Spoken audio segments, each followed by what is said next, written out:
In today's news, Constable Baynes charged in Royal Virgin Islands Police Force security breach investigation. Paul Jack captured after year-long crime spree in Virgin Gorda. Opposition legislators oppose police bill in its current form. DPP raises alarms over inadequate resources, warns of risk to BVI reputation. 8th District Representative raises urgent concerns over incomplete home repairs. Governor PRUCE vows that gaming and betting activities will begin. Resurgence of iconic properties secures number 33 spot on New York Times list for the BVI, and ECSC to open new law year with community engagement focus. We have the details of this and much more when 284 News returns. Well, am I covered? Yeah, you're with CG. Remember when I was dabbling in knife-throwing bingo? Well, one night I won, but I also got a bullseye. No. In a beehive. I ran for hours. They caught me in the end, though. Anyway, I was covered, and I got to keep my trophy. Uh-oh. Best medical cover for the price. CG Insurance. Good like that. Attention Anegada residents! Attention Anegada residents! CCT is coming to you! That's right! CCT will be visiting Anegada every third Wednesday of the month. Need to pay your bill? Sign up for a new service? Or have a customer service concern? CCT has got you covered. No need to leave the island. CCT is here to make staying connected easier than ever.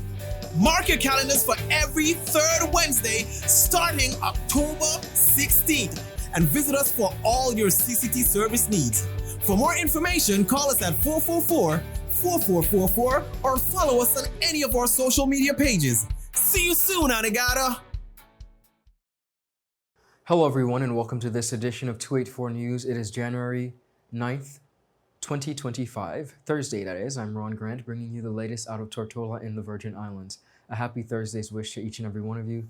Thank you so much for joining us.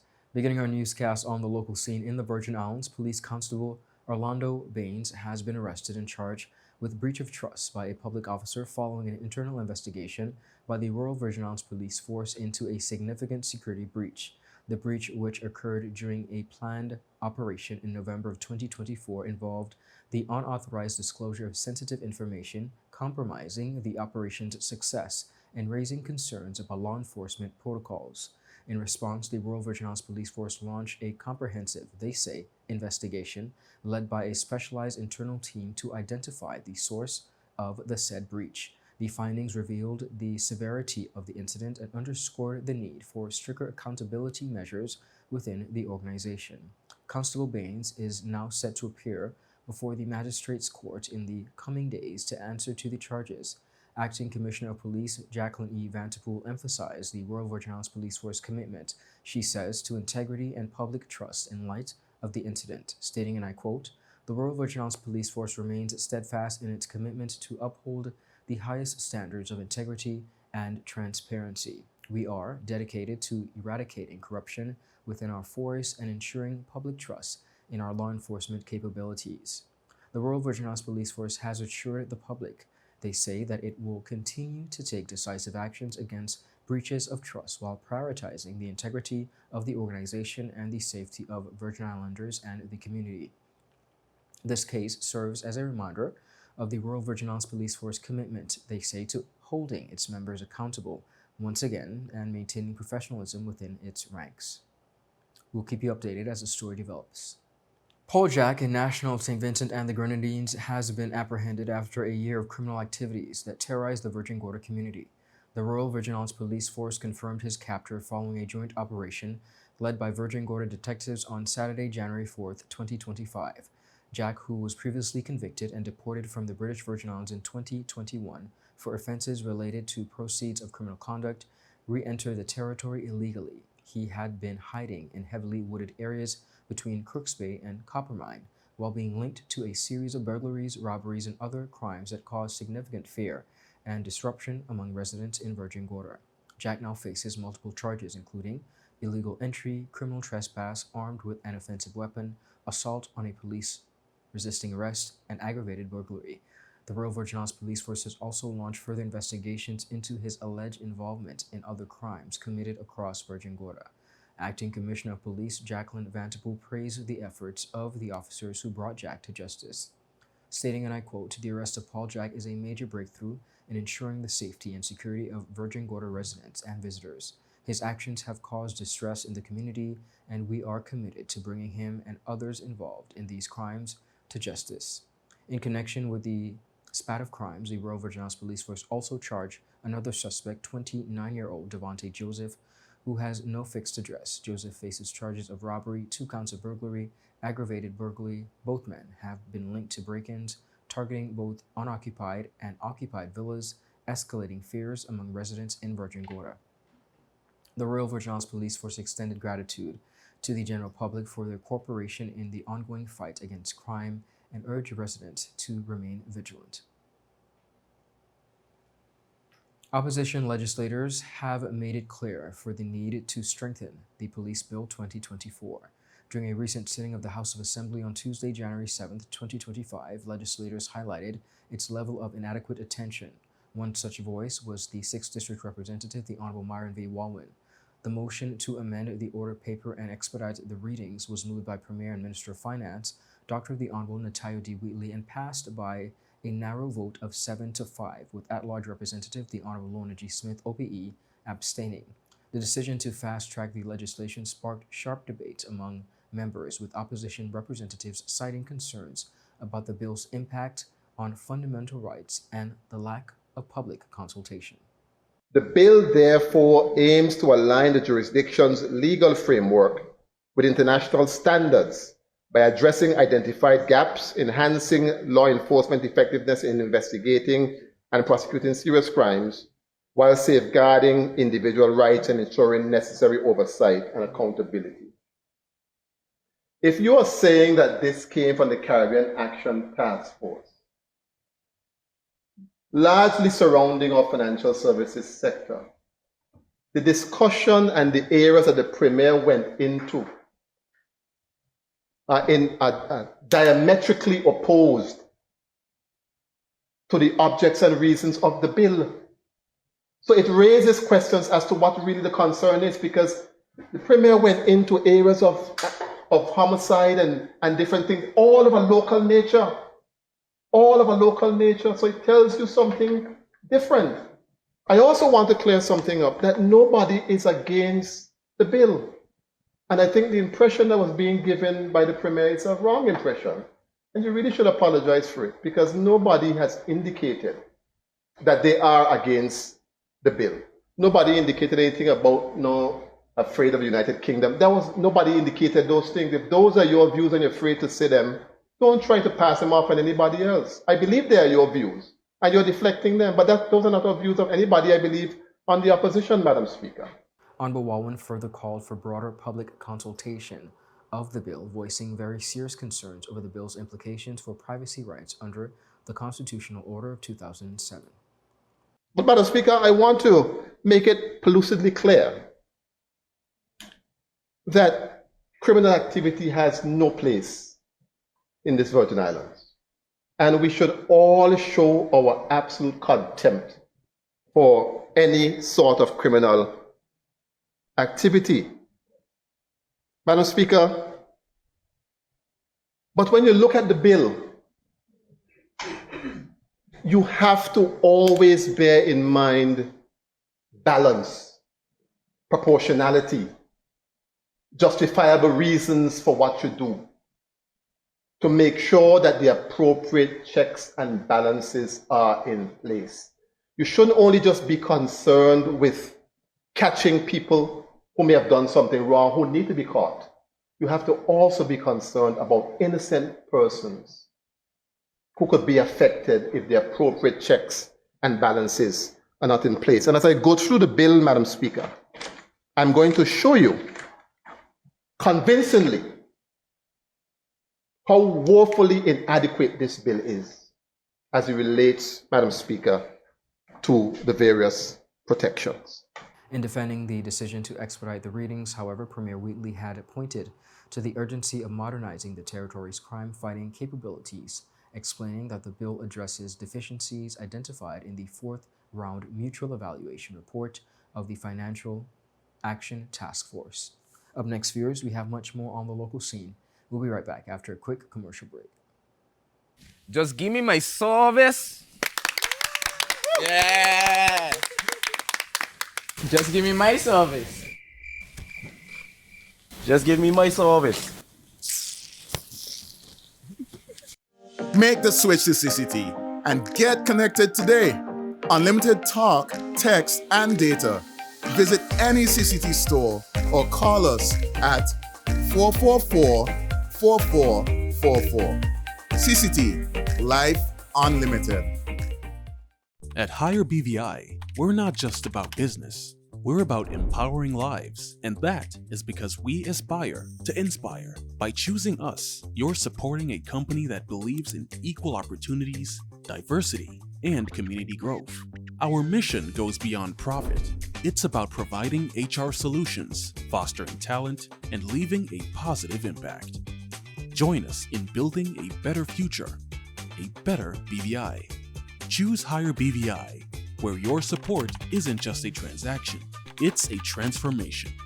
Together, we're changing lives in these beautiful Virgin Islands.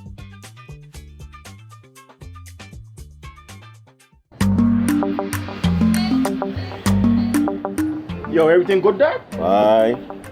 This thing got me one way, daddy. What you mean?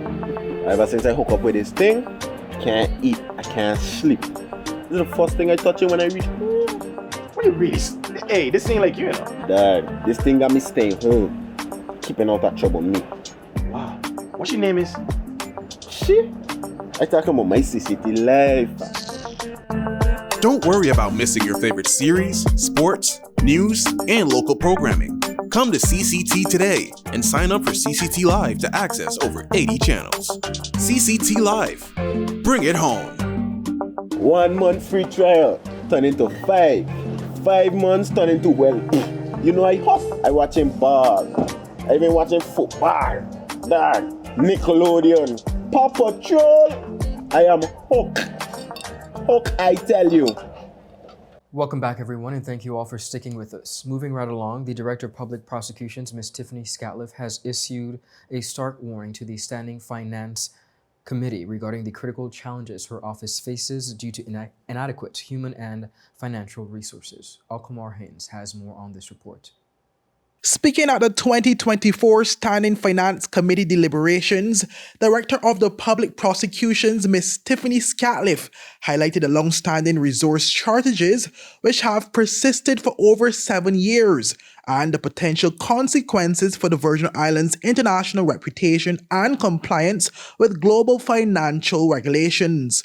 Ms. Scatliff emphasized that the Caribbean Financial Action Task Force had flagged her office's resource deficiencies as a serious concern. Failure to address these issues, she warned, could result in the Virgin Islands being grey-listed or blacklisted, a move that would severely damage the territory's standing in global finance. She said the purpose of the Financial Action Task Force and the Caribbean Financial Action Task Force and other related bodies is to protect global finance by combating threats such as money laundering, terrorist financing, proliferation of financing, and illicit finance. Yet their roles in these efforts are not fully valued. The DPP reported 9 vacant legal posts ranging from principal crown counsel to paralegal posts. She said administrative staffing is near full capacity, with 1 post awaiting rotation by the Department of Human Resources. However, the legal staffing gaps have left the office struggling to manage its workload effectively. Ms. Scatliff highlighted the substantial workload her office handles, including more than 150 prosecution files annually, alongside review files from investigative law enforcement agencies and government departments. She noted that the ongoing Commission of Inquiry has further increased the office's workload, compounding the strain on existing resources. The DPP stressed the importance of addressing these deficiencies to maintain the Virgin Islands' international reputation as a safe investment and tourism destination. She said that the government must show that the Virgin Islands is not a threat to global finance, is not corrupt, and is a suitable destination for investment and tourism. Fully resourcing the office of the DPP and modernizing the criminal legislative suite are essential steps towards achieving this goal. Well, the DPP urged the committee to prioritize the office's resource needs, noting that these measures are critical to the mutual evaluation process and to demonstrating the territory's commitment to global financial integrity. As her 7th appearance before the Standing Finance Committee, she said the same priority concerns are being brought forward to be addressed to no avail. Ms. Scatliff said it's time to do what is essential for the Virgin Islands. Reporting for 284 News, I am Kamal Haynes. Critical repairs to a social home in the 8th District have stalled after reaching the program's $100,000 funding limited, leaving an elderly resident in potentially dangerous living conditions, officials revealed during recent Standing Finance Committee deliberations. District Representative the Honorable Marlon A. Penn brought the urgent matter before the committee, expressing deep concern that the resident had returned to the home despite ongoing safety issues, including a roof at risk of collapse. Now, Penn said despite the ministry's intervention, the worst parts of the issue still persist, adding that the recent attempts at repairs may have worsened the situation. Deputy Secretary in the Ministry of Health and Social Development, Mr. Greg Mascott, confirmed that over $90,000 had already been invested in the property through the post-hurricane social housing program. He explained that further repairs, particularly to the roof, would require detailed architectural designs and additional cost analysis. Minister for Health and Social Development, the Honorable Vincent O. Wheatley, outlined the program's structure, which he says categorizes assistance into repairs, partial bills, and full bids. Noting that this project falls under repairs, Wheatley confirmed that the $100,000 price cap in the guiding policy limits further, he says, action from the ministry. The situation highlights broader challenges facing the territory's hurricane recovery efforts as construction costs continue to rise well above pre-2017 levels. Permanent Secretary Ms. Tasha Bertie revealed the ministry is actively seeking solutions. She said, including the possibility of increasing the funding ceiling for repairs. She also noted, however, that such adjustments would require cabinet approval and would be evaluated on a case-by-case basis. Now, in the interim, Honorable Penn has committed to working with the family to explore temporary housing alternatives. His Excellency Governor Daniel PRUCE, in his recent speech from the throne, stated that improvements to the Virgin Islands Gaming and Betting Act 2020 are to be made during the second session of the 5th House of Assembly. The Gaming and Betting Control Act establishes the framework for the regulated game processing industry, including the Commission to oversee activities in the industry. He explained, this falls under the security and the National Sustainable Development Plan goals. The economy, as the House of Assembly uses this session to focus on moving these goals forward. The Virgin Islands Gaming and Betting Control Act, which was passed in 2020, established the framework for a regulated gaming industry, including the Commission to oversee activities in the industry. In 2025, action will be taken to improve the effectiveness of the Act and initiate the legal mandate of the Commission. Regulations will be made so licensing and enforcement of the law for legal operation of businesses to engage in gaming and betting activities in the territory can begin in earnest. The act was described as part of the territory's push into economic diversification. However, it did not pass without controversy, as many religious groups expressed their disapproval. Meanwhile, Governor PRUCE said this year, 2025, steps will be taken to improve the effectiveness of the act, and the legal mandate of the Commission will be initiated. Up next, viewers, much more on the local scene. We'll be right back after a quick commercial break. Hello, and welcome to today's episode of Pop the Balloon or Find the Connection. Let's meet our first contender, ladies. Okay, Joey, so do you have any toxic traits? I'm very restrictive. I don't give more time. What you get is what you get. I don't like to give unlimited time. That's it. Okay, can you tell us why you popped your balloon? That's a little too restricted for me. Thank you for coming.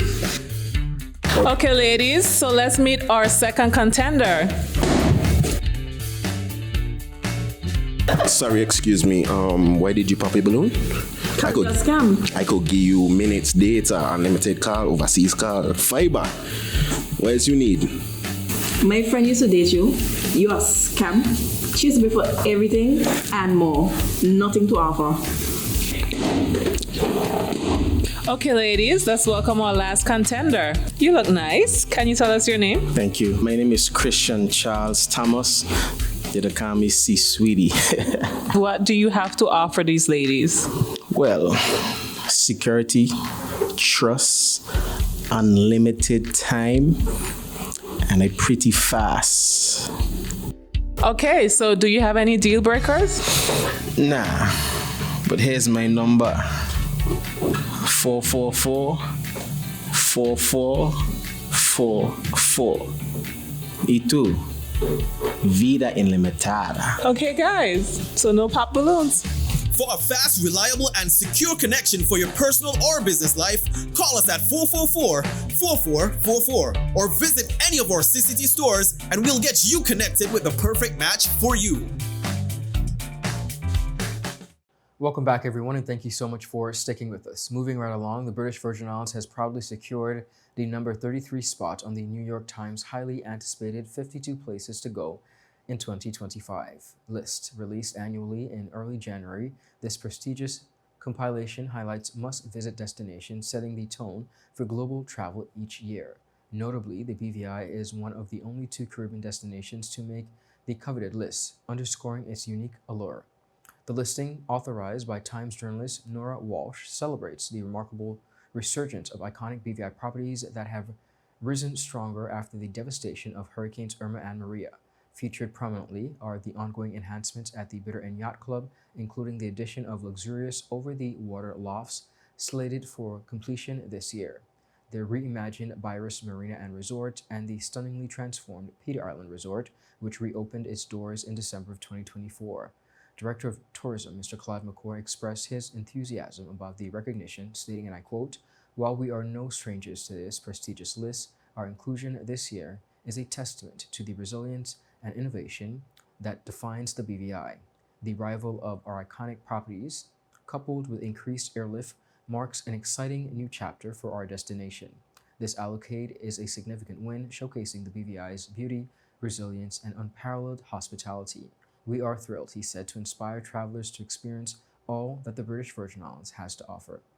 The BVI's placement on the list also highlights its growing appeal to a global audience, supported by New York Times' vast reach of 153.7 million unique monthly visitors. The recognition is expected to further enhance the island's reputation as a premier travel destination, attracting discerning visitors eager to explore its pristine beaches, world-class resorts, and vibrant culture. The Eastern Caribbean Supreme Court will officially commence its new law year on January 10, 2025, with a ceremonial opening under the theme, and I quote, "Accessibility and Awareness, the ECSC Bridging the Gap Through Community Engagement." This annual event highlights the court's ongoing commitment to fostering closer ties with communities across its 9 jurisdictions. The ceremonial opening and first scheduled sitting of the Court of Appeal for 2025 will take place in St. Lucia, showcasing the ECSC's dedication and accountability, as well as accessibility and awareness. According to a statement from the organization, the theme reflects its broader mission to educate the public on the judicial process and the court's pivotal role in society. Chief Registrar of the ECSC, Mrs. Michelle John Theobalds, spoke to Tweet4 Media about the extensive schedule of activities being planned across the 9 countries and territories within the jurisdiction. In the Virgin Islands, the day's events will include a church service at the Rotown Methodist Church, aligning with similar observances across the region. Every year, the legal fraternity, the bench and the bar, we look forward to the opening of the law year. And this year is no exception. This year, the activities that we usually have continue, which would be a church service that normally started off, followed by a special sitting to mark the opening of the law year. And at the special sitting, we would hear from His Lordship, the Honorable Mr. Mario Michel, who's our acting Chief Justice. He will deliver the feature address. And after his address, this will be followed by addresses from a number of speakers throughout the Eastern Caribbean, the territory of the Virgin Islands included. So we are looking forward to that. I'm told that in the BVI, that you can look forward to a church service at some Friday morning at 8 a.m. And that will be at let me make sure I get it right, the Road Town Methodist Church. Mrs. John Theobald also highlighted the tremendous effort involved in organizing the ceremonial opening, ensuring that each jurisdiction is well represented and even the events are run seamlessly. It's a lot of hard work because although the Eastern Caribbean Supreme Court serves 9 member states and territories, as you correctly said, we are separated geographically by water. So we had to find a way to sort of bring us together. And in years gone by, we would have had separate special sittings, just like we were having separate church services. But since COVID, we sort of started trying to bring us together in a virtual space so that we could just all work together to achieve the common goal, which would have been opening the law year. So in previous years, you would have had the Chief Justice's address being broadcast via simulcast from wherever the Court of Appeal would have been sitting to open that year. And then we would have broken off and each island would have continued with their individual sittings. But since COVID, since 2021, we've been having one sitting, and this year is no exception. The Chief Registrar emphasized the use of technology for further goals of community engagement, from live stream proceedings to educational campaigns. They continue to leverage, he says, the digital tools to enhance public understanding of the court's functions. The ceremonial opening of the new law year is a long-standing tradition with the bringing together of judicial officers, legal practitioners, and community members to reflect on the year's goals as well as challenges.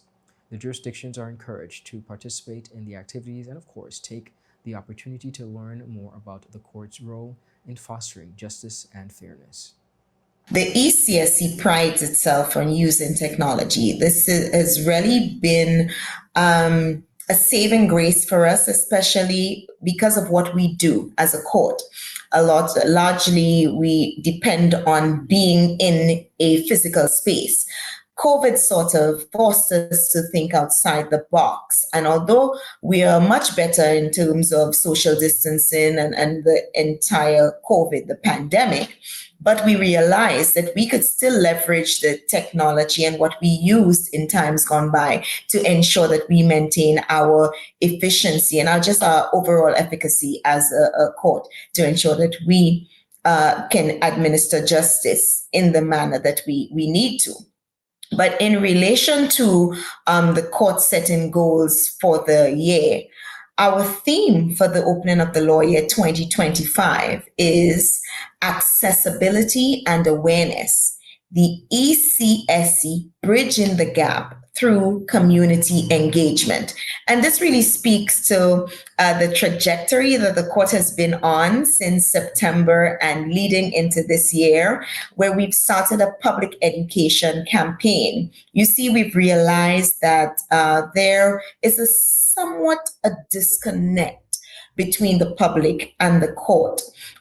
We find that although this is a regional court, this is our court, it belongs to the people of the region, the people don't know enough about the court, what the court is doing, the activities, what it takes, the different processes that we have, that we need to put in place to just achieve our goals, from an everyday hearing to something as grand as an opening of a law year. So what we really want to do is educate persons on the role of the court. That's it for today's News Roundup. Be sure to follow us for your daily news updates at 284media and 284BVI on Instagram and X, formerly Twitter. Of course, follow us on our WhatsApp channel for daily updates. I'm Ron Grant. Do have a safe and enjoyable evening. A happy Thursday. Goodbye.